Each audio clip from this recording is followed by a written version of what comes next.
নমস্কার বন্ধুরা, এই যে অনিতা দিদি আর সুভাষ দাদা আছেন। তো দিদির কিন্তু ফার্স্ট এটা ইউটিউব চ্যানেল আমি একটু ঠিকঠাক করে দিলাম। তো দিদি কিন্তু এবার থেকে প্রতিদিন এই ইউটিউব চ্যানেলে ভিডিও ছাড়বে। আপনারা প্রত্যেকে এই দিদির এই ভিডিওগুলো দেখবেন। দিদিকে একটু লাইক কমেন্ট শেয়ার সাবস্ক্রাইব করে দিদির পাশে থাকবেন এবং দিদি যেন ইউটিউবে অনেকটা দূর এগিয়ে যেতে পারেন এই আশা থাকবে। আর দিদির জন্য শুভকামনা রইল। দিদি আপনি ধীরে ধীরে ইউটিউবে প্রতিদিন ভিডিও ছাড়বেন, আপনি নিশ্চয়ই একদিন অনেক দূর এগিয়ে যেতে পারবেন। দিদি আপনি ইউটিউব জার্নি শুরু করছেন আজ থেকে, আপনি কিছু বলুন বন্ধুদের মানে উদ্দেশ্যে। আমি সত্যি কথা বলতে ইউটিউব মানে দাদাই বললো এটা মানে করতে, তো আমার শুনেও ভালো লাগলো।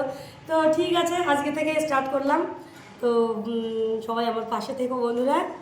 আর আমার মানে ভিডিওগুলো কেমন লাগে সেগুলো কিন্তু একটু কমেন্টে জানাবে, ঠিক আছে? আর অবশ্যই লাইক কমেন্ট অবশ্যই শেয়ার লাইক এবং শেয়ার করবে, আর অবশ্যই সাবস্ক্রাইব করবে। সাবস্ক্রাইব করবে, মানে একদম এইটি ইউটিউবের ক্ষেত্রে সাবস্ক্রাইব করার ব্যাপারটা আছে। হ্যাঁ, একদম একদম একদম। সবাই সাবস্ক্রাইব। দিদি কিন্তু ফেসবুকে সাকসেসফুল, ফেসবুক থেকে তিনি পেমেন্টও পেয়েছেন, কিন্তু ইউটিউব জার্নি ওনার শুরু হবে আজ থেকে। আজকে থেকে, ধন্যবাদ সবাইকে, সবাই পাশে থাকবে। একদম।